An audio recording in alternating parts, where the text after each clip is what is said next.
बिस्मिल्लाह वस्सलाम अला रसूलिल्लाह सल्लल्लाहु अलैहि वसल्लम। अस्सलाम वालेकुम स्टूडेंट्स, आज 8th की जो साइंस है उसके अंदर हमारा टॉपिक है एप्लीकेशन ऑफ केमिकल रिएक्शन। तो हमारी बुक के मुताबिक हम देखेंगे तो हम पहला हमारे पास जो हेडिंग बनेगी क्या होगी, बर्निंग।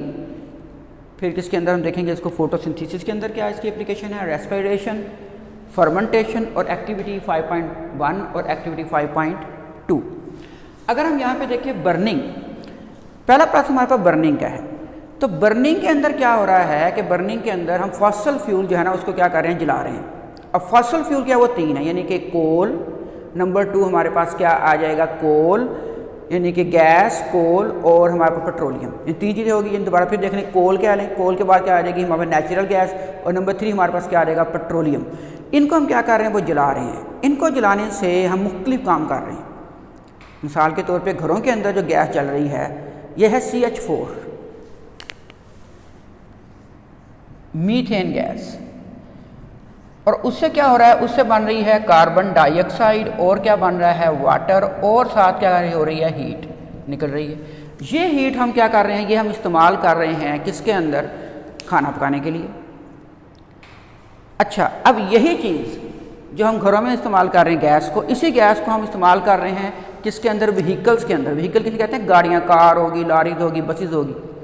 तो वहाँ पे हम इस मीथेन का नाम क्या है, वहाँ पे CNG, कंप्रेस्ड नेचुरल गैस। तो कंप्रेस्ड नेचुरल गैस जो है ना इस तरह जलेगी जैसे कि यहाँ पे जल रही है।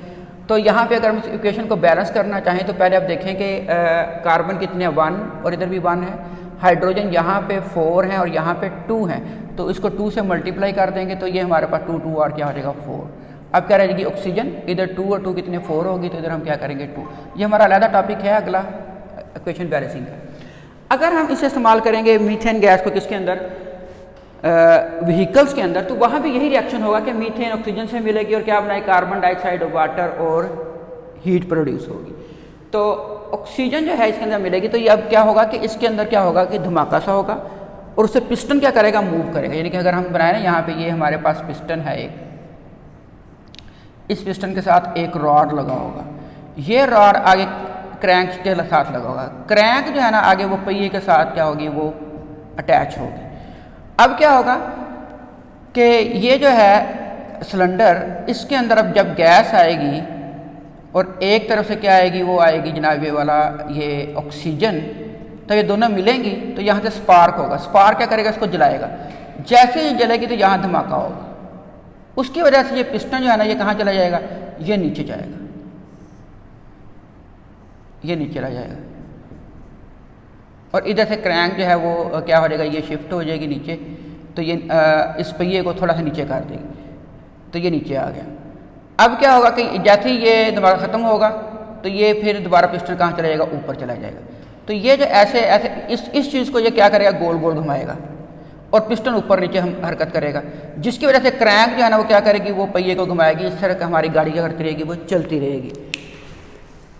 तो इस तरह से क्या होगा कि ये व्हीकल्स को मूव करने के लिए हम क्या कर रहे हैं, इस्तेमाल कर रहे हैं। बर्निंग प्रोसेस आपने एक पढ़ा था कोल का, कि कोल जो है ब्लैक कलर का होता है, वो ऑक्सीजन की मौजूदगी में जलेगा और क्या बनाएगा, कार्बन डाइऑक्साइड बनाएगा। तो इससे भी क्या प्रोड्यूस होगी, हीट प्रोड्यूस होगी। इस हीट को भी हम क्या करेंगे, हम बारबेक्यूज़ के लिए इस्तेमाल कर लेंगे। अभी अब ईद आनी है ना, तो आप लोगों ने बारबेक्यूज़ करने, तो उसके लिए कोयला इस्तेमाल करेंगे। तो आप कौन सा प्रोसेस कर रहे हैं, वो बर्निंग का प्रोसेस कर रहे हैं। इंजन्स के अंदर जो ये प्रोसेस इस्तेमाल होगा उसका लिए हम एक अलग लफ्ज़ भी इस्तेमाल करते हैं, कम्बस्चन। और फिर इंजन का नाम भी क्या होगा, कम्बस्चन इंजन होगा। इस तरह पेट्रोल को इस्तेमाल करेंगे तो पेट्रोल भी जब मिलेगा ऑक्सीजन के साथ, वो भी क्या बनाएगा, कार्बन डाइऑक्साइड और वाटर और हीट प्रोड्यूस करेगा। दूसरा हमारे पास जो रिएक्शन हो रहा है, ये दोनों रिएक्शन फोटोसिंथेसिस और रेस्पिरेशन, ये हमारी इन्वायरमेंट के अंदर हो रहे हैं। तो अब प्लांट्स क्या करेंगे, अपनी खुराक तैयार करने के लिए, अपनी फूड तैयार करने के लिए फोटोसिंथेसिस करेंगे। फोटोसिंथेसिस में क्या होगा कि कार्बन डाइऑक्साइड और वाटर ये क्या करेंगे, रिएक्ट करेंगे। इनको रिएक्ट करने के लिए क्या चाहिए, सनलाइट, और इसके अलावा क्या चाहिए, क्लोरोफिल। तो ये क्या बनाएंगे, ये बनाएंगे ग्लूकोज, C6H12O6 और साथ बनेगी ऑक्सीजन O2। तो सबसे इसको बैलेंस करने के लिए सबसे पहले आप देखेंगे कौन सा कॉम्प्लिकेटेड यानी जिसके अंदर ज़्यादा एलिमेंट हैं वो कौन सा है, तो वो हमारे पास ये नज़र आता है ग्लूकोज, इसमें कार्बन भी है, हाइड्रोजन भी, ऑक्सीजन भी है। तो पहले हम कार्बन को बैलेंस करें। कार्बन कितने हैं 6, तो इधर 6 करने के लिए हम क्या करेंगे, इसको 6 से मल्टीप्लाई कर देंगे। ठीक है, अब दूसरी बारी किसकी आ गई, हाइड्रोजन की। हाइड्रोजन कितने हैं 12, इधर कितने हैं 2 को किससे मल्टीप्लाई करेंगे, 12 आंसर आए तो वो 6 से, तो हम इधर क्या करेंगे 6 रख देंगे, 6 2 आर 12। अब किसकी बारी आ गई, ऑक्सीजन की। ये कितने हैं 6 और ये कितने हैं 2, टोटल इधर कितने हो गए 8 ऑक्सीजन होगी। और यहाँ पे कितनी है 2, ये है 2 6 आर कितनी होगी 12 और प्लस क्या होगी 6, इधर 18 है। अच्छा, इसको अगर हम ना छेड़ें, क्योंकि इसको अगर हम छेड़ेंगे तो क्या होगा कि ये सारा इम्बैलेंस हो जाएगा। सिर्फ एक एलिमेंट को हम क्या करते हैं जो अलहदा है उसको हम देखते हैं। 6 पहले से मौजूद है, 6 में कितने मिलाएं कि 18 बने 12, तो इसको फिर 2 को किससे मल्टीप्लाई करेंगे, 12 आंसर आए तो हम 6 से मल्टीप्लाई करेंगे तो 6 2 आर क्या होगा 12। तो ये हमारे पास इक्वेशन क्या हो गई है, वो बैलेंस हो गई है। तो अगला हमारा टॉपिक यही होगा इक्वेशन बैलेंसिंग। तो मैं अभी साथ साथ करता जाऊँगा और आपको बताता भी जाऊँगा। अब क्या हुआ है, कार्बन डाइऑक्साइड और वाटर, जो प्लांट्स हैं कार्बन डाइऑक्साइड कहाँ से लेंगे, इन्वायरमेंट से, और वाटर कहाँ से लेंगे, सॉइल से। सनलाइट और क्लोरोफिल की मौजूदगी में क्या करेंगे, ये बना देंगे ग्लूकोज। इसका नाम क्या है, ये है ग्लूकोज, ग्लूकोज। और ये क्या है, ये ऑक्सीजन है। रेस्पिरेशन इसका उल्ट है फोटोसिंथेसिस का, और इन दोनों की वजह से ही इक्विलिब्रियम कायम है। कहते हैं कि अगर ये दोनों में से एक रिएक्शन ख़त्म कर दें तो पूरी कायनात जो हमारे पास है ना ज़मीन, इसके ऊपर लाइफ ज़िंदगी ख़त्म हो जाएगी। अब ये इसका उल्ट है। उल्ट कैसे है कि इसके अंदर क्या होगा, रेस्पिरेशन, आप सांस ले रहे हैं तो हमने अपने अंदर क्या ले गए, ऑक्सीजन। अब हमने पहले से जो खाया हुआ है वो जब डाइजेस्ट होता है वो ग्लूकोज में क्या होगा, कन्वर्ट होगा। तो वो ग्लूकोज जो कार्बोहाइड्रेट है, हम जो खाते हैं रोटी वगैरह कार्बोहाइड्रेट, ये किस में कन्वर्ट होगी, ग्लूकोज में। अब जब ग्लूकोज जो है ना सेल के पास जाएगी तो सेल जो है ना उसकी क्या करेगा, रेस्पिरेशन करेगा, जिससे हमारे अंदर एनर्जी पैदा होगी ATPs की शक्ल में। तो अब क्या होगा, तो सेल क्या करेगा, सेल हमारे पास C6H12O6 ग्लूकोज और ऑक्सीजन के साथ क्या करेगी, रिएक्ट करेगी ये, और क्या बनाएगी, कार्बन, ये उल्ट होगा यानी कार्बन डाइऑक्साइड, और क्या बनाएगी, वाटर। ये रेस्पिरेशन हमारा एक एक सेल कर रहा है। अगर हमारे अंदर 60 ट्रिलियन सेल है तो 60 ट्रिलियन सेल क्या कर रहे हैं, वो रेस्पिरेशन कर रहे हैं, क्योंकि इससे जो है ना वो क्या पैदा होगी, इससे जो है एनर्जी पैदा होगी। इधर एनर्जी यूज हो रही है, और वो एनर्जी किसकी यूज हो रही है, सनलाइट की एनर्जी यूज हो रही है। तो दुनिया के अंदर एनर्जी कहाँ से आ रही है, सूरज से, सन से। सन से किसके पास आती है, प्लांट के पास, और प्लांट से किसके पास जाती है, जो प्लांट को खाएगा, फिर जो उसको खाएगा, फिर जो इसमें एक लंबी फूड चेन बन जाएगी। तो रेस्पिरेशन में क्या हो रहा है कि ग्लूकोज जो है वो क्या हो रही है, वो ऑक्सीजन की मौजूदगी में टूट रही है, किसमें, कार्बन डाइऑक्साइड और वाटर में। आगे आप पढ़ेंगे कि इसके अंदर एक रिएक्शन होगा किसके अंदर भला, सेल के साइटोप्लाज्म में, और एक होगा माइटोकॉन्ड्रिया के पास। तो माइटोकॉन्ड्रिया जो है ना वो क्या करेगा, इसके जो है ATPs में कन्वर्ट करेगा। तो ये क्या होगा, इसको पहले बैलेंस कर लें। कार्बन, फिर हम देखेंगे इसके अंदर जैसे ऊपर है वैसे ही इधर करना है कि इसके अंदर सबसे आपके पास कॉम्प्लिकेटेड जो मॉलिक्यूल है वो ग्लूकोज है। इस ग्लूकोज के अंदर आप देखें कार्बन कितने हैं 6, इधर कार्बन क्या है 1, तो हम इसको 6 से मल्टीप्लाई कर देंगे तो ये कार्बन यहाँ भी कितने हो गए 6 हो गए। फिर किसको करना है आपने, हाइड्रोजन को। हाइड्रोजन कितने हैं 12, इधर 2 हैं, तो 2 को किससे मल्टीप्लाई करेंगे, 12 बाई 6 2 आर 12। अब किसकी बारी आ गई, ऑक्सीजन की।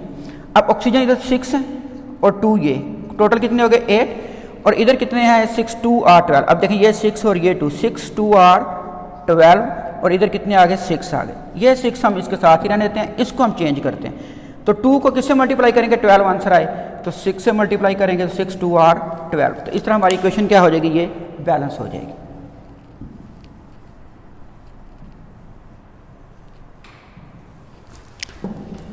तो ये हमारे पास आ गई क्या भला, फोटोसिंथेसिस के बाद रेस्पिरेशन।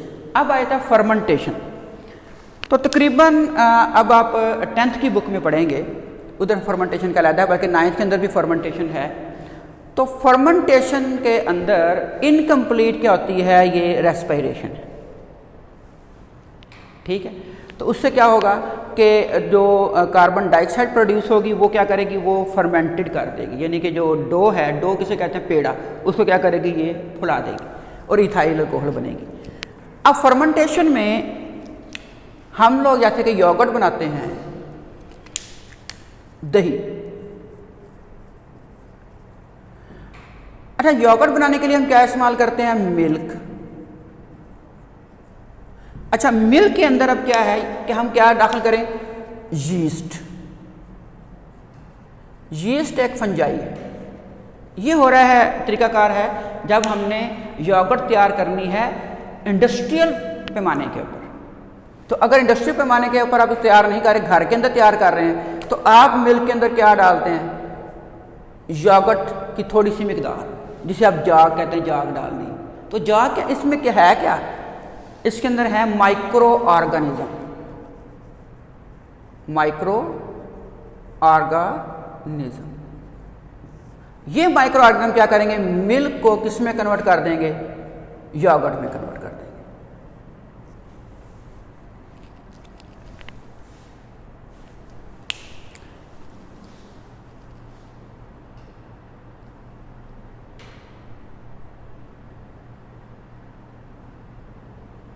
तो मिल्क जो है वो किस में कन्वर्ट हो जाएगा, योगर्ट के अंदर।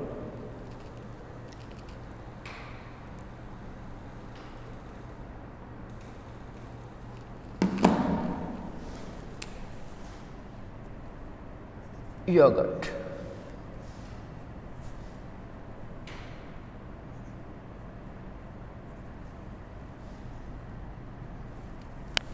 तो योगर्ट के अंदर हम कन्वर्ट कर देंगे।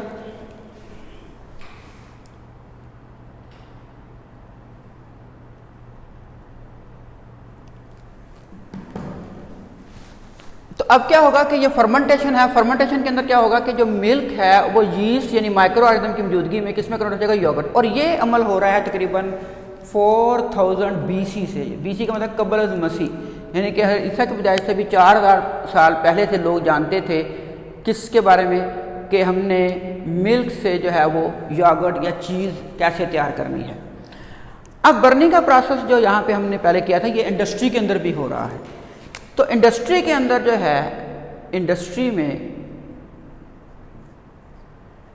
एक तो हम इसको इस्तेमाल कर रहे हैं बर्निंग प्रोसेस को, किसके लिए, ये इस्तेमाल हो रहा है यूरिया गैस, यूरिया खाद तैयार करने के लिए। दूसरा ये हो रहा है कि हम क्या करते हैं कि जो वाटर है इसको कन्वर्ट करते हैं किसके अंदर, स्टीम के अंदर।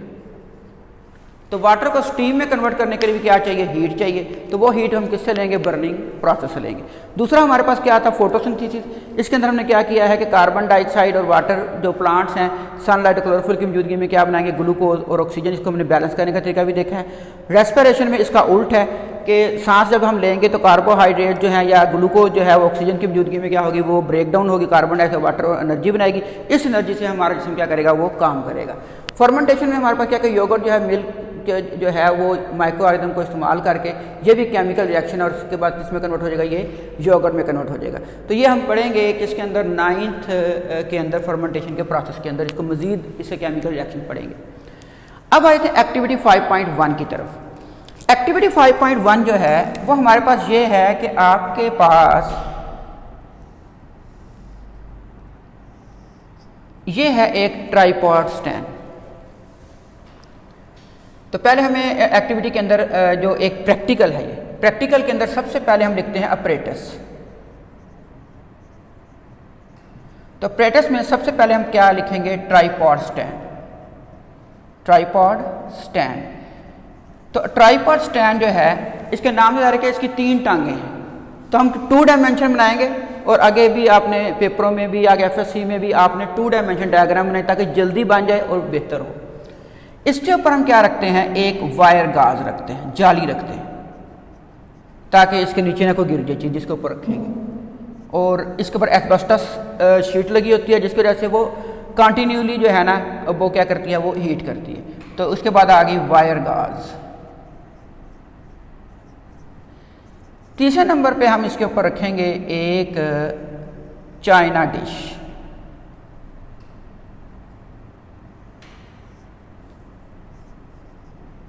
China dish. फोर्थ हमने इसके अंदर क्या करना है कि यहाँ पे एक बर्नर बनाना है। ठीक है, ये हमने गैस पाइप बना दिया और ये बर्नर हो गया। ठीक है, बर्नर।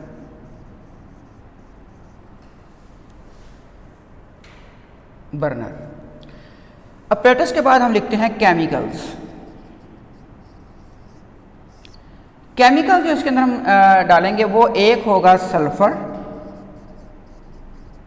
सल्फर को हम रिप्रेजेंट करते हैं कैपिटल एस से, और एक हम इसके अंदर क्या डालेंगे वो होगा आयरन। तो आयरन को हम रिप्रेजेंट करते हैं किससे भला, एफ ई से। तो इसके अंदर हम क्या डाल दिया, एक सल्फर और एक आयरन। ये जो आयरन है, ये आयरन क्या क्या लिखा हुआ है, टर्निंग्स, आयरन टर्निंग, या आयरन फिलिंग भी कह सकते हैं कि आयरन का चूरा जो है। इनको हम क्या करेंगे, दोनों को मिक्स कर देंगे। इसके अंदर क्या क्या है, सल्फर है और आयरन है। तो आपने क्या किया है, पहले ट्राइपॉड स्टैंड लिया, उसके ऊपर वायर गाज को रखा, फिर आपने इस पर चाइना डिश के अंदर आपने क्या डाला है, आयरन और सल्फर। अब इसके बाद जो आप चीज़ लिखेंगे वो हमारे पास होगा प्रोसीजर। प्रोसीजर में अब जो कुछ आप करेंगे वो लिखेंगे। अब आपने पहले क्या किया, आपने लिखा है कि आई टुक क्या भला ट्राइपॉड स्टैंड। ठीक है, आई प्लेस्ड, इसके ऊपर क्या लिखा है आपने, वायर गाज। फिर आपने इसके ऊपर क्या प्लेस किया है, उसके अंदर आपने रखा है चाइना डिश। और I took mixture of sulphur and iron turning, किसके अंदर, in china dish. I heated it, फिर हमने इसको क्या किया, हीट किया। हीट करने के बाद हम क्या लिखेंगे, इसकी ऑब्जर्वेशन लिखेंगे। ऑब्जर्वेशन में क्या होगा कि ये पहले मिक्सचर था, उसके बाद हमारे पास एक ब्लैक सॉलिड बन जाएगा। अब ये ब्लैक सॉलिड किसका है, तो वो हमारे पास आ जाएगा रिजल्ट। हुआ क्या है कि आयरन और सल्फर दोनों मिलके उन्होंने क्या बना दिया है, आयरन सल्फाइड, FeS। एक ब्लैक हमारे पास यहाँ सॉलिड बन जाएगा, क्योंकि सल्फर पीले कलर की होती है, आयरन फीलिंग ब्राउन कलर की होगी। अब आप जब आप दोनों को मिक्स कर देते तो जो मिक्सचर है उसका कलर चेंज होकर ब्लैक सॉलिड हो जाएगा। ठीक है, इसका मतलब कोई केमिकल रिएक्शन हुआ है। अब केमिकल रिएक्शन क्या हुआ कि आयरन और सल्फर ने मिलकर एक केमिकल बना दिया है, वो क्या है, आयरन सल्फाइड। दूसरी एक्टिविटी हमारे पास क्या है कि इसके अंदर भी आप ऐसे लिखेंगे। पहले आप क्या लिखेंगे, अपरेटस।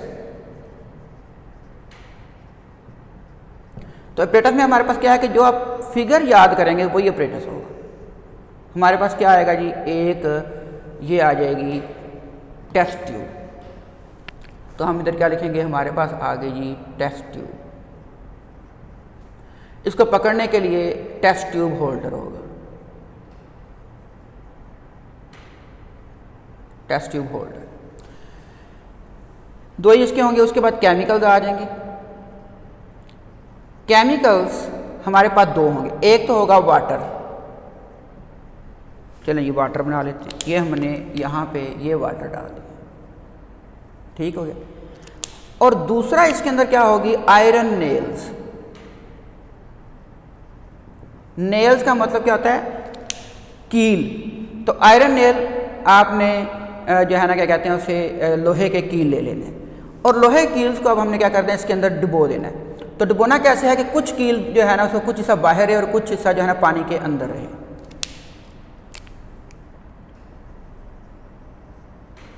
ये हमने कील डाल दी बीच में, तो कुछ हिस्सा उसके अंदर रखें, कुछ बाहर रखें, मुकम्मल नहीं डुबोने। ठीक है, और इसको आपने फिर इसका जो है आगे हमने क्या लिखना है, ये प्रोसीजर।